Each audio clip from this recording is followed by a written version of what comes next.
welcome to Bearcats on the Prowl, part of the Grueling Truth Radio Network. As always, I'm your host, James Ernest, along with Mark Fightmaster.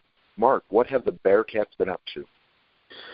Well, they took their third loss on the season this weekend at SMU. But then, they bounced back tonight with a nice win against South Florida, the Bulls, a team they should beat and should beat handily. And I think the final score was a 16-point win, which probably didn't make the bookmakers too happy because I think they were 19-point favorites. But, a win's a win, especially on the road in conference. So, so they've got that going. Some concerns that I saw from the SMU game. The big concern to me was Troy Copain. And after the game, Mick went in on Troy in his post-game comments. Said that, Troy's afraid to shoot and miss because he thinks he's going to get in trouble, and he lacks a little confidence in that sense.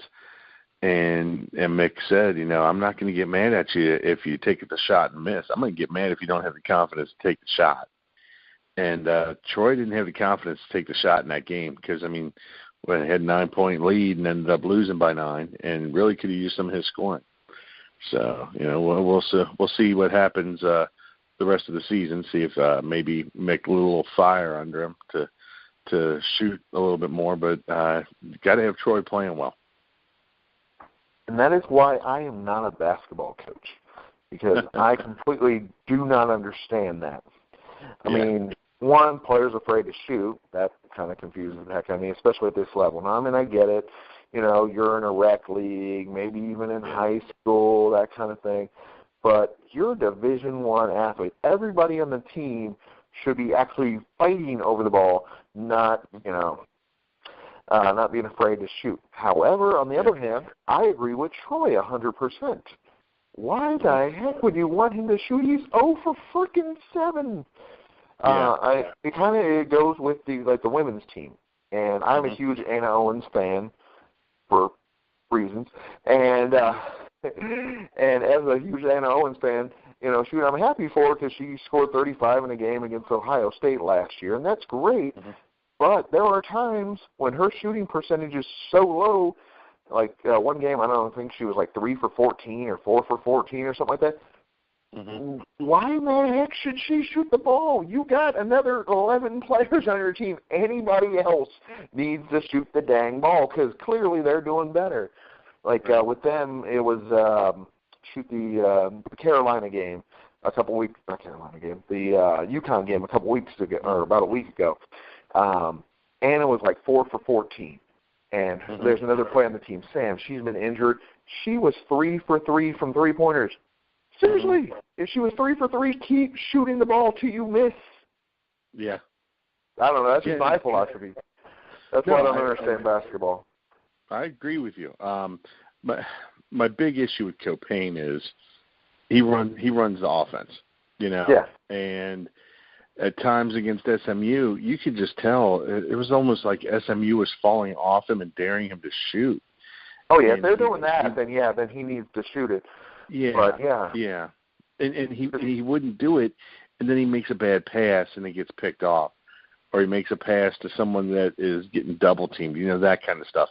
So I do agree with you. He was shooting the ball horribly, but he's still got to have the confidence to take that open shot when it's there. Oh yeah. If you got an open shot, you take it. Yeah, I agree with that 100%. Yeah, but I was looking at it and he was missing. I'm like, well, maybe he wasn't getting the open shots, but you're right. If he was getting open shots in the game, you keep shooting it.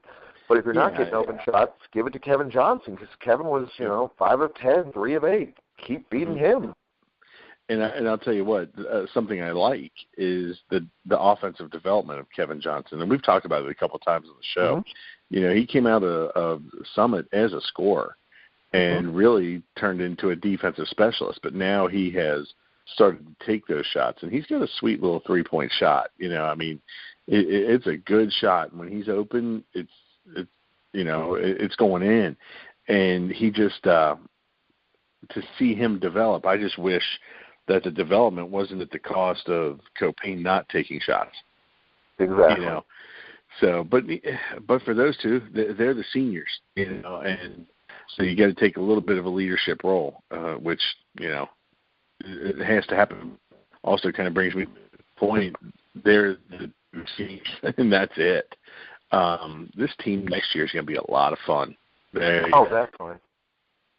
Yeah, like I'm surprised why Cumberland didn't play. Oh yeah, or Cumberland was 1 of 2.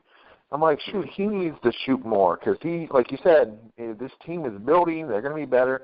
Justin Jennifer with another year of experience, who didn't take a shot. I mean, he only had free throws, so I guess he took 1 shot and was fouled or something. Yeah, these guys need to shoot the dang ball more because they know what they're doing. And then, of course, Kevin Johnson. I love to compare him to Terry Nelson because Terry, like you said, was Kevin was an offensive scorer. High school, that's what he's known for. Then he decides because of the team, how it's set up, becomes a defensive specialist. Of course, that's what Terry did. And, of course, it worked out for him. He became a Bearcat Hall of Famer. So I'm not saying that's going to happen with Kevin, but, shoot, the fact that he was willing to sacrifice his offense for the team, that's great. But now they need it. So, keep shooting the dang ball if you're open. Definitely. Yeah, exactly. And that gets to my problem, again, with Copain. He is so integral in the offense because everything runs through him, with him being the point guard. With Jennifer, when he's in there, and he had a decent game tonight. I don't know how many points he scored, but he played well. He pushes it. He pushes the tempo, and he gets up court. And maybe he's not taking the shot, but he is driving to get shots for the other players. And Copain does that, but doesn't, in my opinion, doesn't do it enough. But there's a few more games left, and then the tournament. We'll see what happens. We will. We'll see how it develops. Exactly. I know what you mean because, like you said, his shots. Same thing tonight. He only shot 7 shots or took seven attempts. Where most of the other guys, Clark and Washington and Johnson, they're all taking 11, 12 attempts. I do like the fact that Cumberland had 6 attempts tonight because he can shoot. He's going to be an offensive threat. So they do have some stuff going. Yeah, and he's a big body, and he's not afraid to go to the hoop. And I like seeing that aggression. He's a big kid. Oh yeah, he reminds me body-wise of Blake Griffin. When I see him, I'm like, dang, this guy, he's got muscles. Yeah. Yeah, fair comparison. So, all in all, we're sitting here talking about a team that's, 22-3, and a hiccup against SMU. So, 5 seed, I would think, in the NCAA tournament. So, but can improve and need. One sec. Oh. So, Mark, you were saying? Yeah, I just, I think, again, we're just nitpicking on a team that's 22-3, but I think they got some things they have to do if they want to make a good run into the tournament, in March. And with mixed teams where we need something past that first weekend of the tournament, Exactly. We can't take these quick, and it's the whole Cincinnati sports thing. The Bengals haven't won a playoff game. The Reds can't win a playoff series. We need to see some of the, and they're set. For a couple years to come because of the young kids. But this can make a good run into March. It's going to set them up next year. And Jennifer will be a Kane Broom kid coming in from Sacred Heart who had to sit out a year. The next 2 to 3 years. Mm-hmm. So I think we got to see, these little things, just these little things need to get cleaned up. We can have a fun, maybe even second weekend of the tournament. Turn the TV off. So. And I think that's the reason why that we are getting upset about it. It's not that, like you said, it's not they're having a bad season. They've had a great season. Odds are, they're going to win their next couple games. Memphis, at home on the 23rd, which I'm definitely planning on going to that one. Yeah. If it wasn't too late to put in my request for the 18th, I actually kicked around maybe going to Tulsa in the morning. Yeah.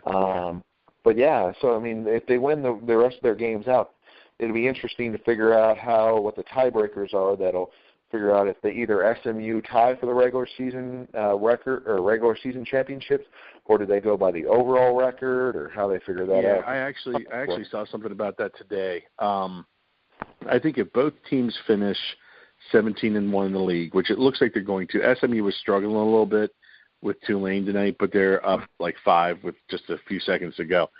I think it's got something to do with how Central Florida and Memphis finish. I think UC needs Central Florida to finish above Memphis because we played them twice. Mm-hmm. We need them to finish above Memphis to get the number 1 seed. If Memphis finishes above Central Florida, then SMU gets the number 1 seed. Now, the win tonight did guarantee a bye in the first round of the conference tournament. So it's just whether or not we get that 1 or 2 seed depends on Central Florida and Memphis, I believe. If I read that right, Dan Horde tweeted it out earlier. That sounds right. Yeah, I was going to say that. Yeah, that sounds right. No, it's more so, for the little banner at the end of the season that we want to put the rafters. Would we still officially win the conference, if hypothetically we're the 2nd seed? Because I know in football there's been times where we won the 3-way tie for the conference championship, that kind of thing. Mm-hmm. So I don't know how that works. Obviously, we still, would want to win the tournament championship as well. That's the neat thing about basketball. You can win both, basically. You can win a conference championship, or you can win a postseason or tournament championship, but, you don't have to win both. So, yeah. Right. Like to end up with them winning both, So, so we'll see what happens. It's out of our hands in that sense. All they can do is take care of the rest of the season, which, as you said, is not a murderer's row of basketball powers. So, we'll see what happens. The one game that does worry me is going to Houston, but, it is what it is. Let's see. What other stuff is good going on with UC? Switching sports, covering a couple quick things. Before going to switching to sports, since we weren't on last week, we didn't even get to talk about the biggest news out there for UC. How the University of Cincinnati is now the Northern Kentucky University of Cincinnati. yeah, and we had suspected that. We had touched on it on the show a few times, but they did announce that they will be playing at BB&T Arena on the NKU campus next season while they're doing the remodel of Fifth Third Arena. So not a big shock, but it's caused a little bit of controversy in the city because people are saying, why aren't they playing at U.S. Bank Arena? Well, honestly, have you looked at U.S. Bank Arena? It's called dumpster fire. That's why it's not going to be there. Yeah. Also, the real – oh, sorry. Go ahead. Why it's not going to be there is because U.S. Bank Arena has tickets that are pre-sold, like the luxury boxes. So-and-so owns that luxury box. In any event at that arena, they get their luxury box no matter what. Same with there's some seats in the arena that are just belong to people. And if they belong to somebody, then UC can't sell that and make any money.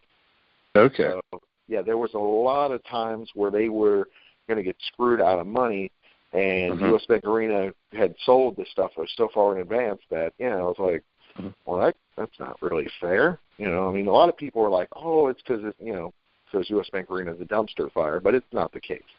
If that is the case, that, I'm just baffled how they get stuff when Cintas Center is just amazing. It's going to be great for the big boxing event this Saturday. Or BB&T Arena, is, a really nice new venue. But, unfortunately, I was hearing from, I want to say it was Richard Skinner. I had overheard and eavesdropped. Probably shouldn't have done that, but whatever. It's, fun. And he was saying it was something about, stuff being sold ahead of time. That kind of thing. Okay. I could see that. But ultimately, I think it works out better. I think BB&T Arena is a better facility you know, and quite honestly, U.S. Bank Arena, it's good for concerts.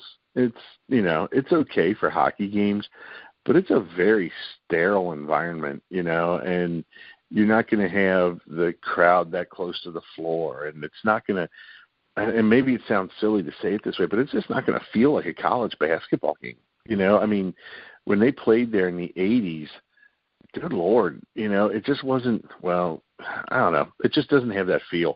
So I think being on campus at NKU will be good. Oh, yeah. The Conference USA tournament.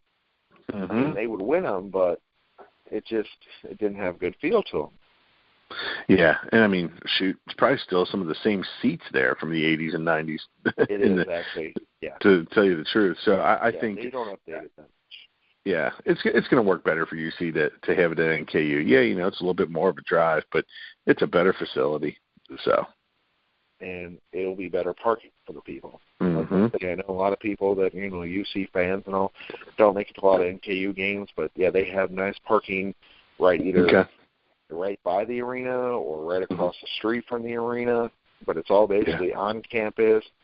It's not downtown metropolitan thing. It's, you know, on a college campus. It's really nice. So it's going to make it a lot easier for them. Parking's usually pretty reasonably priced. It's like $10 or $5. It depends on how much UC wants to charge, because I think they'll be somewhat charged that parking price. I know, like, NKU games are like $5, which ain't bad at all. No, not at all. So, yeah, it's got a nice feel to it. And, of course, I'm biased. You know, being an NKU alum and covering the NKU games, because it is much easier to get into the NKU arena versus Bearcats arena. Not that, you know, terribly painful, but the traffic can be a little much there and all. And just how they got it designed, it's going to be nice. Yeah, I agree. And, I mean, the best place would have been Centos, but, you know, of course, Bearcat fans hate Xavier fans. And, we're not going to mix that together, because that wasn't going to happen. Yeah. But, yeah, that place is really nice as well. I mean, that place is just remarkable. Anytime people can have something there, I would encourage it. As much as I want to see BB&T do well, Toss is. But, yeah, and then, like I was about to do, I was going to switch sports to football. Some good news. They released tickets, so they're now available to purchase. So fans definitely need to get out there and do that, because they got a good schedule, not a great schedule. Right. Yeah, it's nothing world beater, because like Marshall is one of the teams that's non-conference that they're playing, and Austin PU that they're going to play against. So, yeah, I mean, on the bright side, those are games they should win. So that's right. And then they're going to go up to Miami of Ohio this time, because last year they came down to us for the Bell game. And that's a nice thing, because, I mean, it's not that far, so, of course, Bearcat fans can travel for that. Plenty of tickets are still available. Yeah. Because there are always plenty of tickets still available out there. But, yeah, so they got some good stuff going with that. And then, actually, the thing I'm really excited about is their signing of the cornerbacks coach, Willie Martinez. And he's a solid, experienced defensive back to have on the staff. Yeah, Luke's doing a good job of getting a really good staff put together. And if I read the bio right, or if I'm remembering right, I mean, Martinez was the assistant head coach at Tennessee for a few years, and he's been all over, and he's going to be a good coach. One thing I want to touch real quick on the schedule that you were talking about. There are two big away games for the Cats. The away games are great. Yeah, they're playing at Michigan and at Navy. You want to talk about, you know, real quick finding out what your team's made of. I mean, I think the season starts with Austin P here, and then they go to Michigan, go to Miami, and go to Navy. So it's going to be a real nice start to the season. And I'll tell you what, the way that Fickle is working these guys, and to bring it back to the coaching staff, with the coaching staff he's put together, I'm not going to, go out on a limb and say, oh, they're going to beat Michigan. it's not going to be the butt whooping a lot of people expect. Now again, I'm saying that just based on the looks of the team, the recruits they've got, and what and the coaching staff. But I think we talked about it with Tubbs. He was cashing a check. His mind was elsewhere. We've got a young, hungry coach who wants to make a name for himself. And what better way to do that than in one of the first 4 games that you are coaching, you go to a Michigan or you go to a Navy and you play them tight or you even upset them. It's going to be a fun season to watch. And we're going to learn a lot about this team real quick with those games. And it's 2 different styles of football too. So we're going to see how good the coaches can make adjustments and make changes. Because Michigan, they'll throw. We saw them throw it against Ohio State, and as we watched them over the season, and then you go to Navy, who might throw the ball 5 to 10 times a game. Mm-hmm. So it's gonna be interesting. Yeah, I mean, both of those teams are just so different in how they play. Aren't they the ones that do like the triple option? Yes. Yeah. Oh, Navy runs the, but they run it out of different formations than Air Force. Air Force has that famous broken bone where, it's the inverted wishbone. Navy will run that option out of different formations. They'll even run it out of a shotgun. And not to get too into the X's and O's, but I love option football. When I coached in high school, that's what our offensive coordinator ran. It really makes the defense make decisions, and it puts the pressure solely on the defense. So it'll be interesting to see how Fickle, a good defensive mind, along with his defensive coordinator and the rest of his defensive coaches, come up with defending against the option. And if I recall correctly, Ohio State played Navy when Luke was the defensive coordinator, and I thought they handled it pretty well. So it'll be again, like I said, it's going to be a real measuring stick for this team. And, and again, to bring it back to the coaches, I really like this staff he's put together. He's got a lot of really good minds on that staff. And a lot of good experience, even though some of them are younger, they still have very good experience. So it's going to be a fun season for that team. I agree with you. Yeah, I mean, it's just, those 4 games, hopefully, they should go 2 and 4, or 2 and 2, or 3 and 1, that kind of thing. Because, like I said, Austin they should beat, Miami they should beat, Navy that could be tough. Then they got Marshall, UCF, and SMU all at home, which is nice. Okay. So because after going 3 road games, they have 3 home games. So that And they got 2 more on the road, and then 1 at home, 1 at the road, and 1 at home again. So, it's not a bad schedule, but it's not a world beater schedule either. So, like you said, that Michigan game will definitely will mean a lot. Yeah, again, it's a product of the conference, the AAC.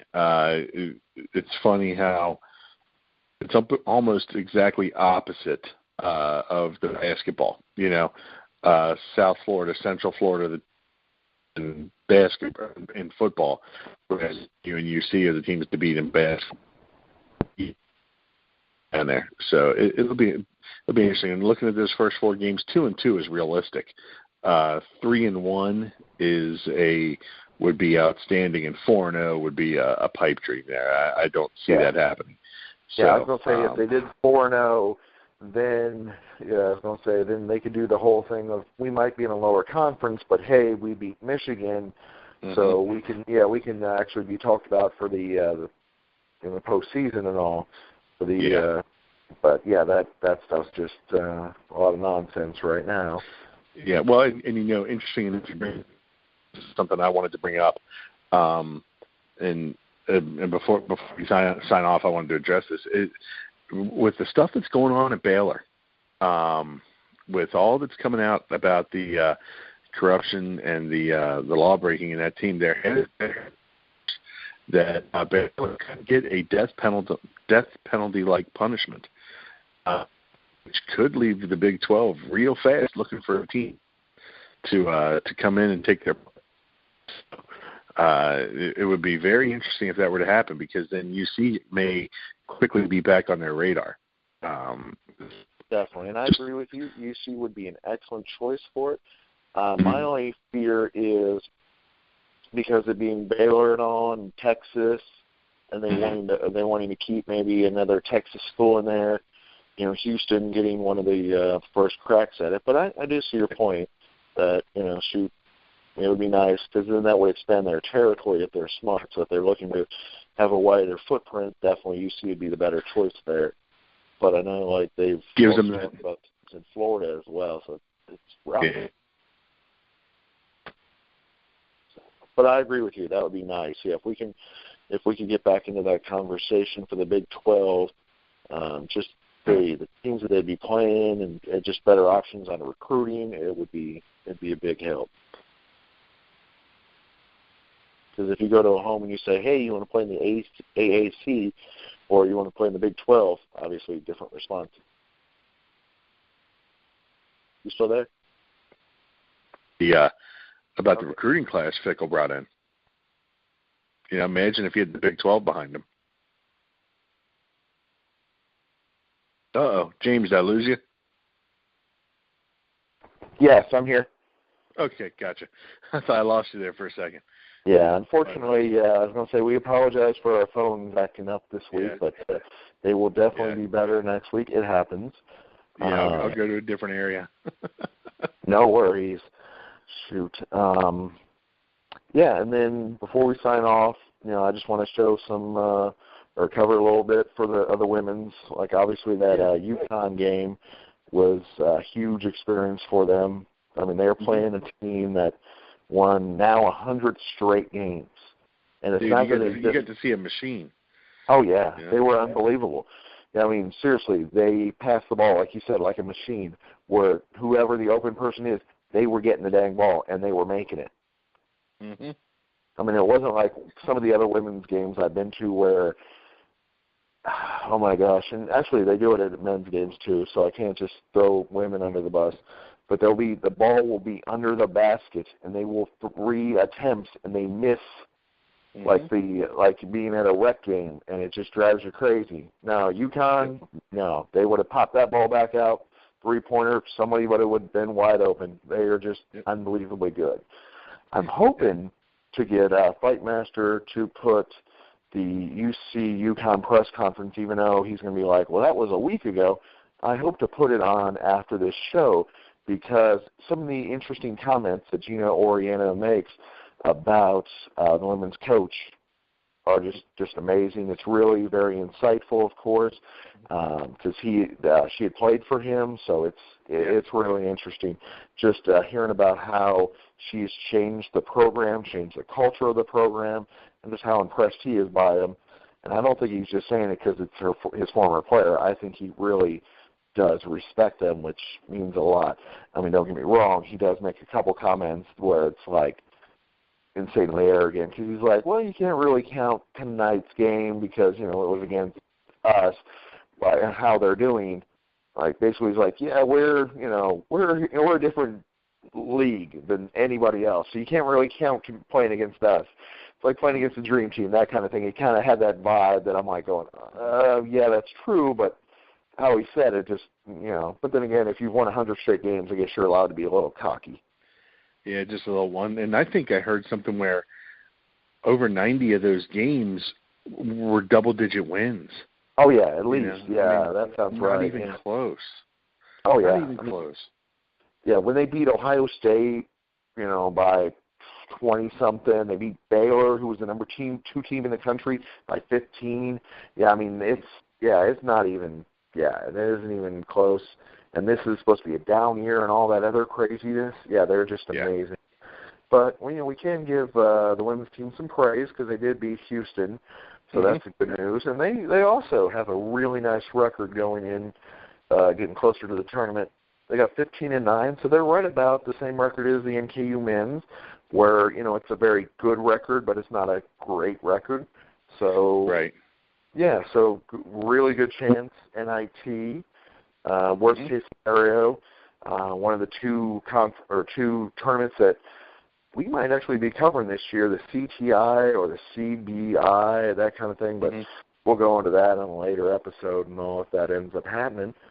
But it sounds like the Bearcats have had a nice full week going on and very productive. Any final thoughts, Mark?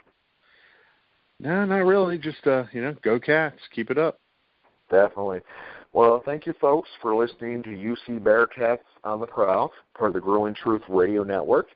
And hopefully after this show, you'll be able to see on the bar on there if it says there's more time, because hopefully we'll be able to attach that post-game press conference onto here. That way you all can hear some of the good things that are going on with the UC women's basketball team.